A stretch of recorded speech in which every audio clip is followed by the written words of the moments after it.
I want to start by asking you a question, and I want you to be brutally honest with yourself when you answer it. How many times have you just sat there staring at a blank screen or, looking at your running shoes by the door? Or that business plan you've been avoiding for 6 months. Exactly. You just sit there and you wait. You wait for that magical feeling of being inspired to just suddenly strike you before you actually start the hard task. Right. We all do it. You know the exact feeling I'm talking about. We all crave it. That sudden, almost electric surge of motivation. It's like this lightning bolt of energy that makes all the hard work feel effortless. And really exciting. Yeah. We treat it like the weather. We look at our internal forecast, hoping it's a sunny day in our brain so we can finally get to work.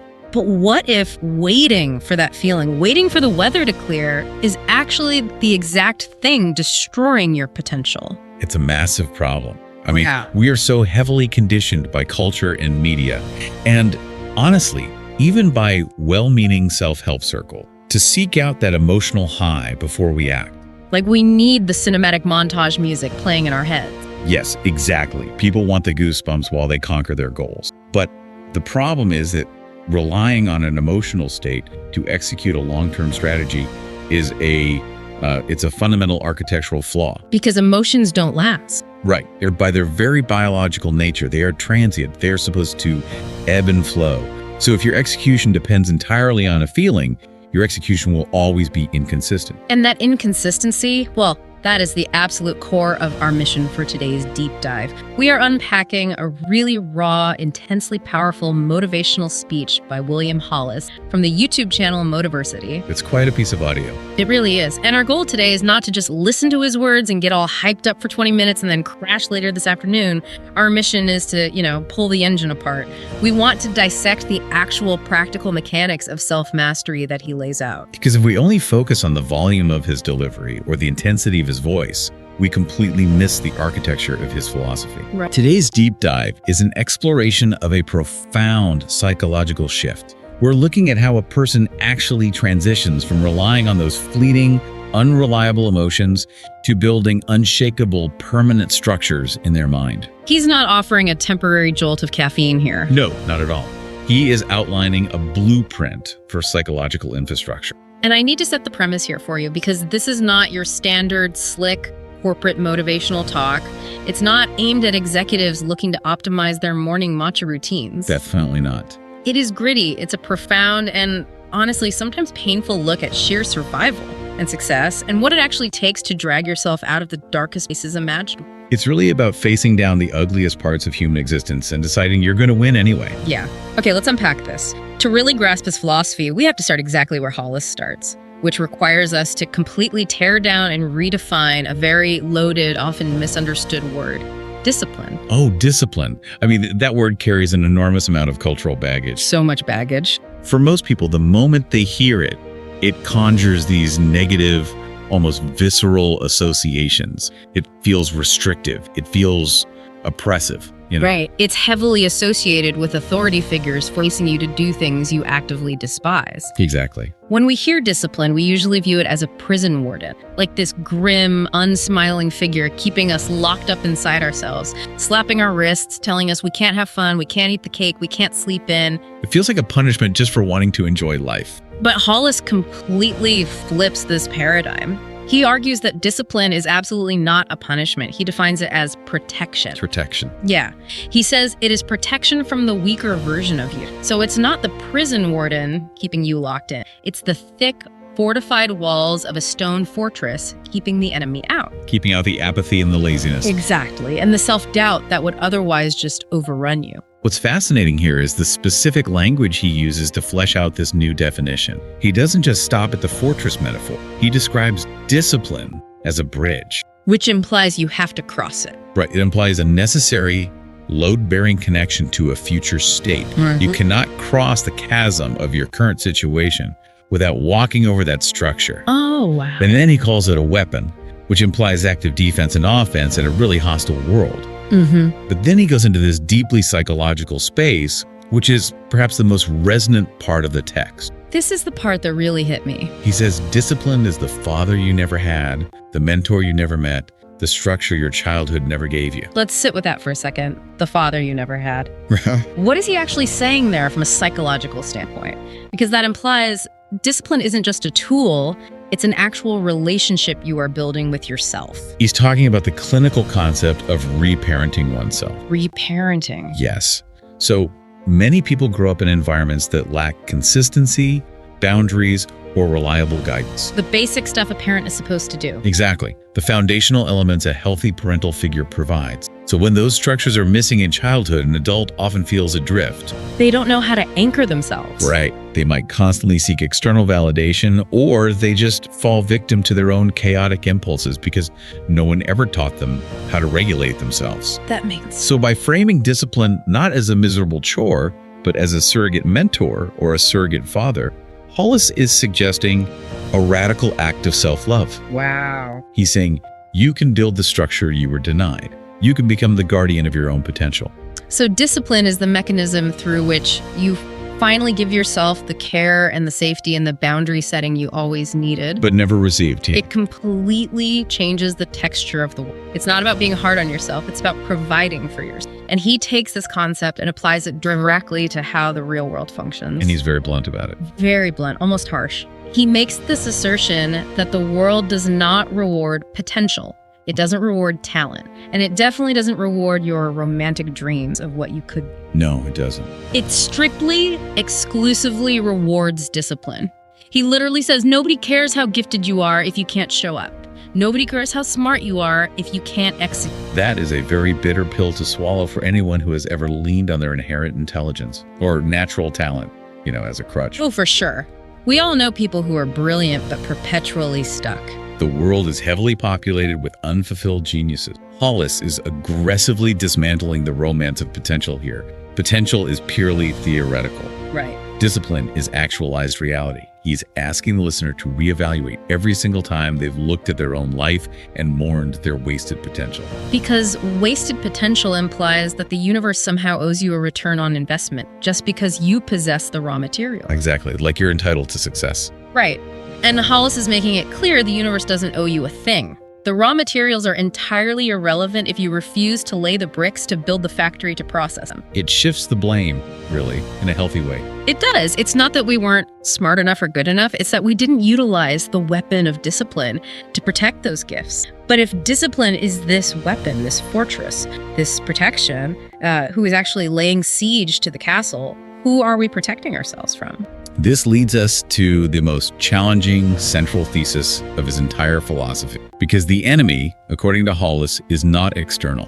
It's not out there. No, it is not the economy, it is not your boss, and it is not your circumstances. It's the internal siege, the battle of you versus you. The source text is completely unequivocal about this.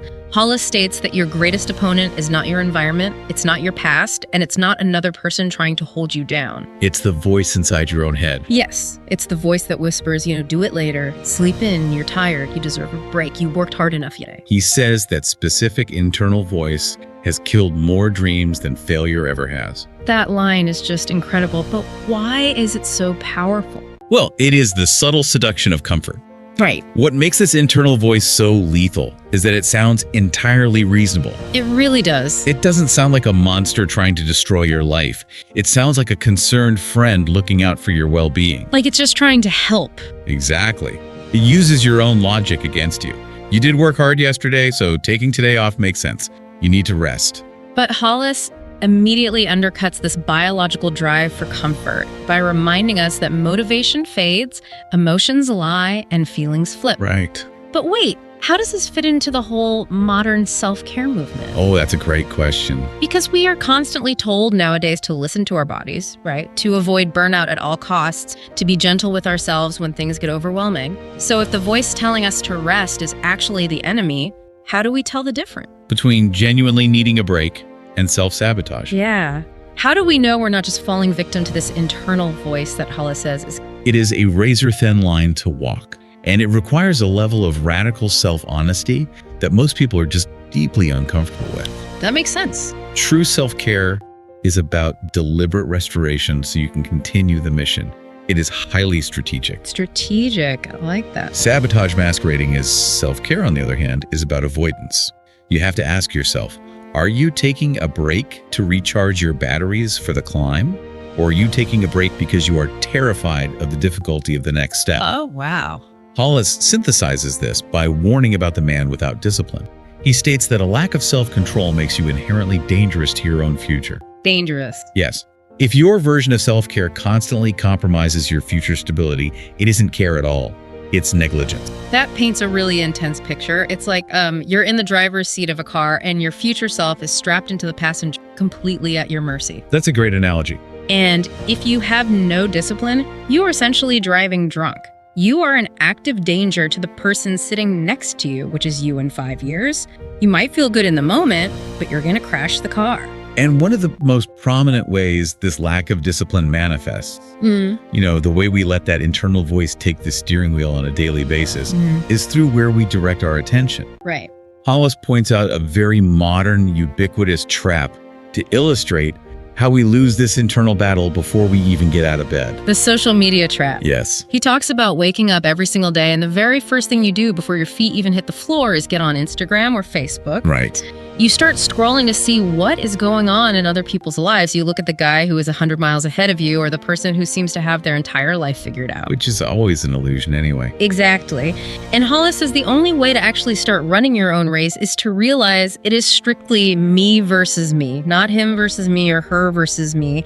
You have to stay in your lane. Because the moment you look at the person 100 miles ahead of you, your internal voice weaponizes that information. Oh, man. It uses it as ammunition against you. It whispers, look how far behind you are. What's the point of even starting? You'll never catch them, so you might as well sleep in for another hour. It's so true. Comparison is the primary fuel for that sabotaging voice. So staying in your lane is not just a metaphor here. It is a defensive maneuver.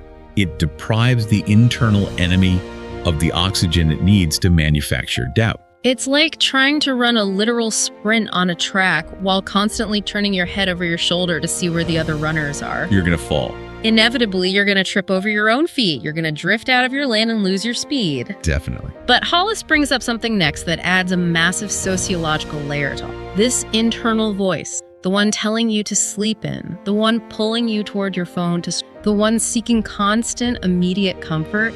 He argues that this voice isn't just randomly generated in you. Right. It's not a bug in your personal code. No.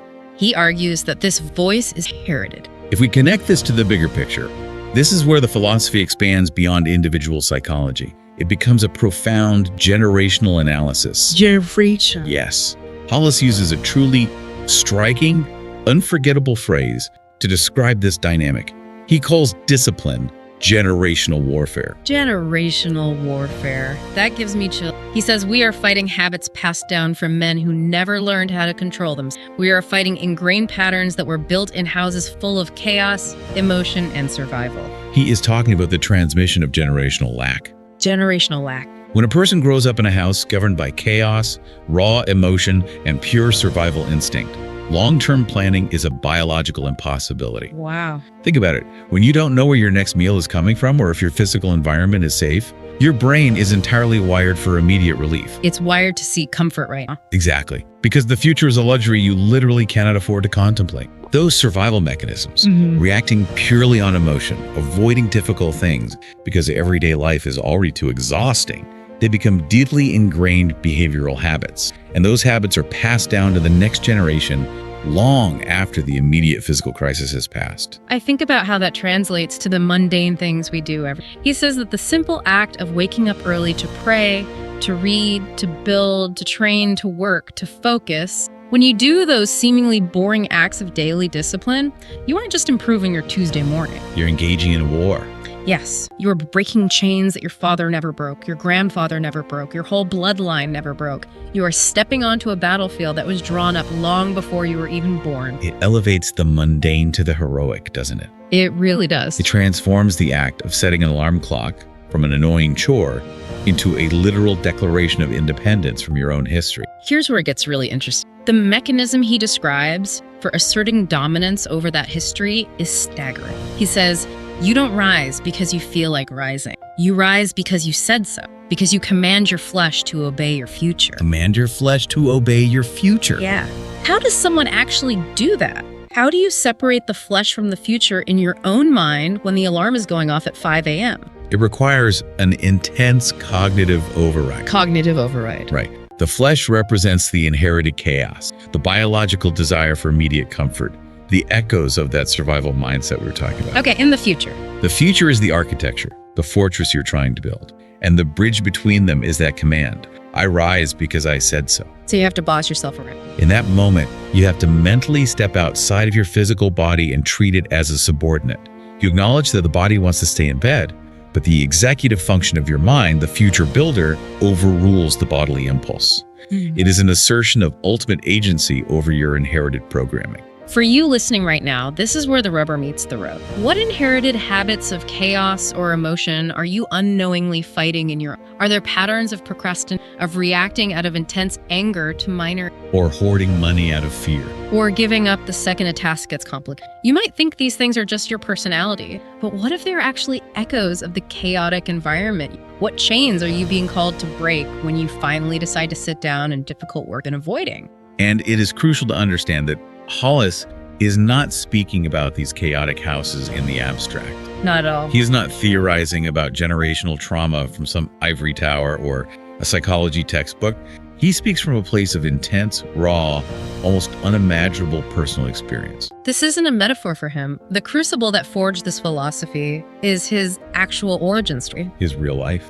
Hollis grew up in the projects of Pontiac, Michigan, and the details he shares in the source text are staggering to us. They're heartbreaking. He couldn't read until he was 16 years old. His father was a hitman. He lost his mother to a heroin overdose. Unbelievable trauma. He talks about sneaking into crack houses just to sleep next to his mom on the floor, trying to make sure she was safe at night.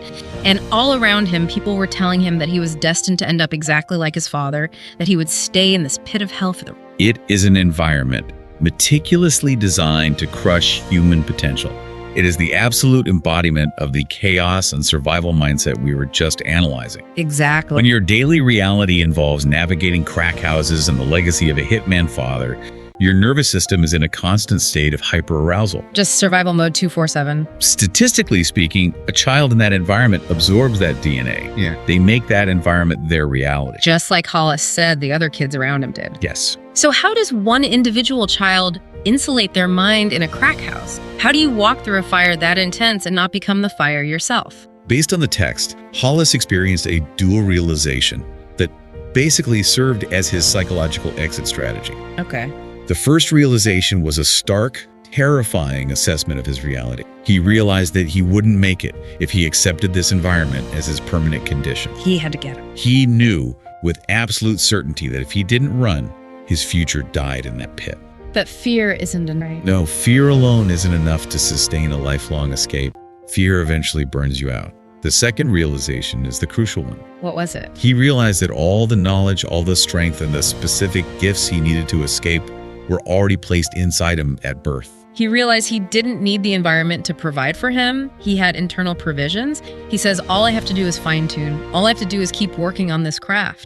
And we see this internal provision crystallize in one of the most vivid, visceral anecdotes in the speech. The gas station story. Yes, he talks about a specific moment sitting on the side of a Turkey Hill gas station. Right. He had a speaking gig in another city, but he had absolutely no money to get there except for $1.25 in his pocket. $1.25. He was sitting on the curb, realizing that absolutely no one in the world believed in him. No one was going to magically pull up in a car, roll down the window and say, "William Hollis, I believe in your potential, and one day your speeches will be played all around the world." No one was coming to save him. In that moment of utter, crushing isolation, with only $1.25 to his name, he accepted a fundamental truth. The pain was necessary. The pain was necessary. He realized that without enduring that specific, agonizing pain, and without maintaining his internal belief despite it, he could not cross the bridge to the next level. That scene at the Turkey Hill gas station is the absolute 0 point. You have $1.25, you have a massive dream, and you have zero external evidence that it's ever going to happen. Anyone else would have walked away. Anyone else. But he didn't quit. Surviving the pit of hell is one thing. That's resilient. But surviving doesn't automatically make you great. No, it just keeps you alive. Right. Climbing from basic survival to true greatness requires a very specific daily mechanism. And the mechanism he outlines is shockingly simple in its concept, but excruciatingly difficult in its daily execution. It's the unwavering commitment to just keep showing up, Yes. especially when the initial thrill is completely gone. Hollis addresses this plateau directly. He talks about the point in any journey, like say you want to start a business or you decide you're going to get in shape. Where the excitement just fades. Exactly. The initial burst of motivation, that lightning bolt we talked about at the beginning, is completely drained. And worse, the results are not visible yet. You've been working out for a month and the scale hasn't moved a single pound. Or you've been building the business for 6 months and you have 0 paying customers. He says that exact moment, the agonizing, boring middle where most people give up, is the exact moment where champions are formed. He brings up historical examples of greatness to anchor this concept. He mentions Michael Jordan, Martin Luther King Jr., and Marie Curie, though he pronounces it Mary Curie in the audio, which is unique. Mary Curie, yeah. He points out that what these figures all share is not a flawless, perfect, unimpeded journey to the top. It wasn't easy for them. What they share is the relentless ability to keep showing up, even when it would have been vastly easier and more logical to quit. He has this brilliant quote in the text: "You don't have to be extraordinary to start, but you have to start to be extraordinary." That phrase connects directly to a crucial distinction he makes later. What's that? The difference between a good player and a great player. Oh, yeah. It's huge. He explains that a good player does the minimum required to get by. They do what is asked of them, and then they stop. They check the box. But a great player deliberately pushes their body past the limit of expectation. If a coach asks for 20 reps, the great player does 30. They run the extra mile when only one is required. They leave every drop of blood on the field. The mechanism of greatness is the voluntary acceptance of doing more than what is strictly required, long after the audience has stopped clapping and the coach has stopped watching. That's right. But I think we need to look at how this applies when the world is actively fighting against your effort. Because it will. It will. What happens when you are facing constant, unrelenting rejection? Hollis mentions the scenario of going to job interviews for months and months, pouring your soul into the applications, and finally getting a call back, only to hear, I just didn't have it. Devastating. When the universe is constantly slamming doors in your face, how do you actually implement his advice to rise like the phoenix? Yeah. How do you keep doing 30 reps when doing even 1 rep just results in getting punched in the mouth? That scenario is the ultimate stress test of the fortress of discipline we discussed in the beginning. And Hollis provides a highly resilient philosophical framework for this exact situation. It is what we can call the what now philosophy. No, what now philosophy. He notes that in life, there are always going to be people who say, but.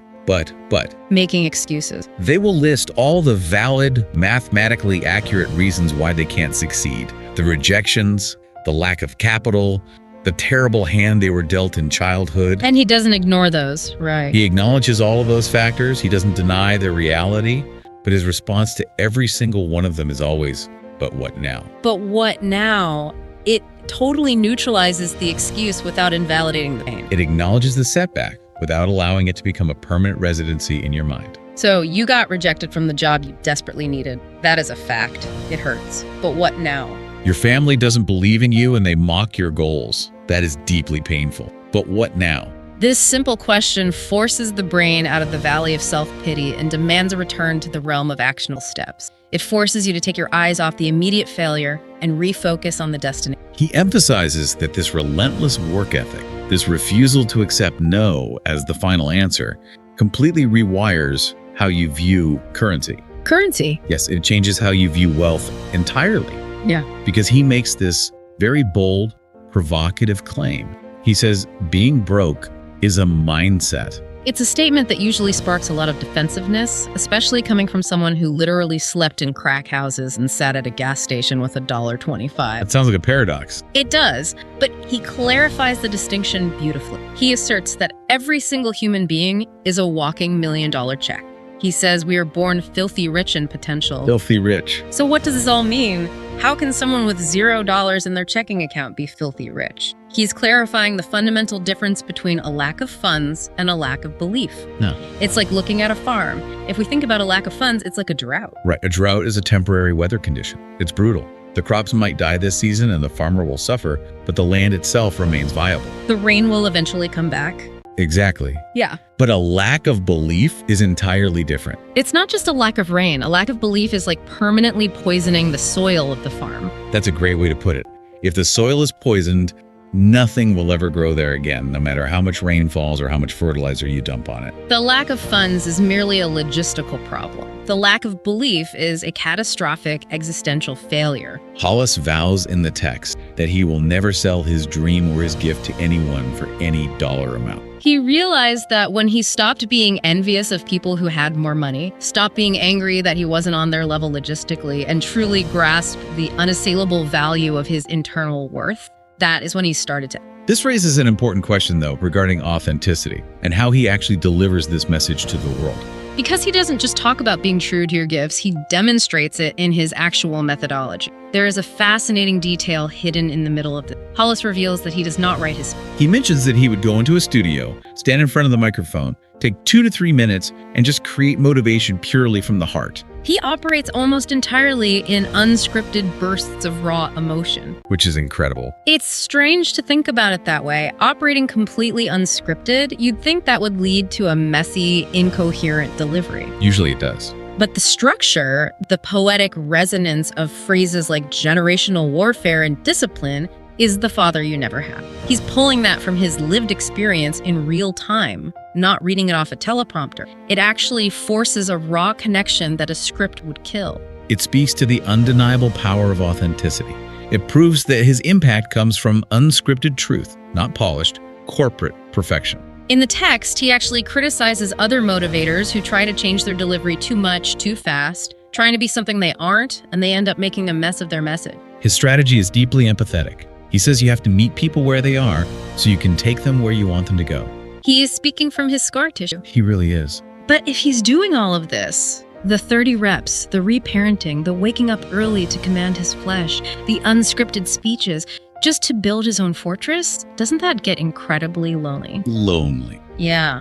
What is the actual endgame here if it's not just to sit alone in a heavily fortified castle with a lot of money? Well, it all builds up to one final realization. Yeah. And it's not about feeding his own ego or hoarding resources. Yeah. The climax of Hollis's philosophy is entirely about service. It's service. Yeah. He points out that there are millions of motivational speakers out there who speak exclusively to the rich. They speak to the people who are already successful, trying to help them optimize their portfolios or become 10% more productive. So Hollis asks a different question. He asks, who speaks to the broken? Who speaks to the broken? Who speaks to the individuals that are still in the process? Who speaks to the individuals that literally don't want to live anymore? That is his chosen audience. He specifically calls his listeners kings and queens. He urges them to wear their crowns, to embrace their inherent royalty despite their current circumstances. And he gives them this ultimate directive: live full and die empty. Live full and die empty. Let's really unpack the gravity of that phrase. That's profound. To live full means to develop every single ounce of your potential.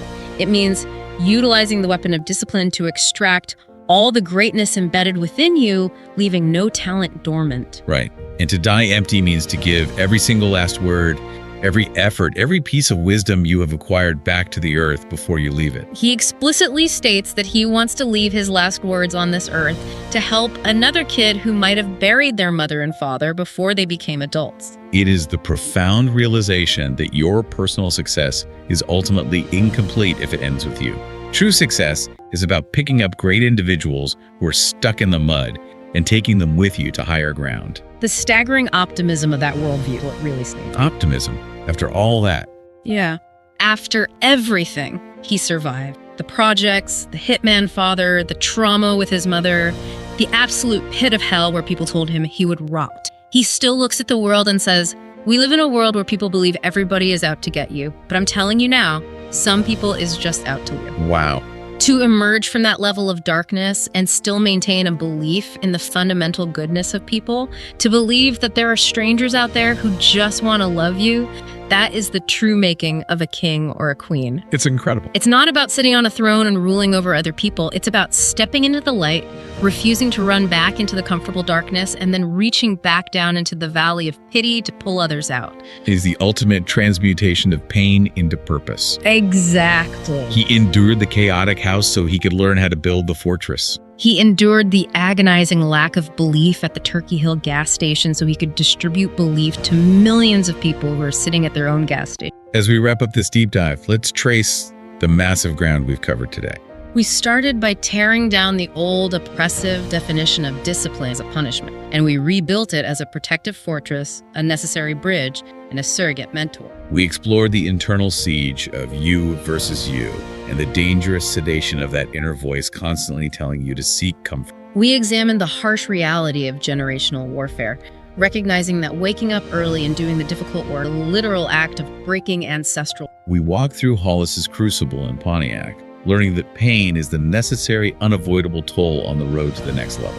We broke down the unglamorous mechanics of greatness, doing 30 reps when only 20 is asked for, and responding to every single rejection and failure with the defiant question, but what now? We discovered that true wealth is a mindset, that you are a walking $1,000,000 check, and that raw authenticity will always be more powerful than polish. And finally, we arrived at the ultimate destiny, the call to become kings and queens, not for our own glory, but to serve, to live full. And I want to speak directly to you, the listener, right now.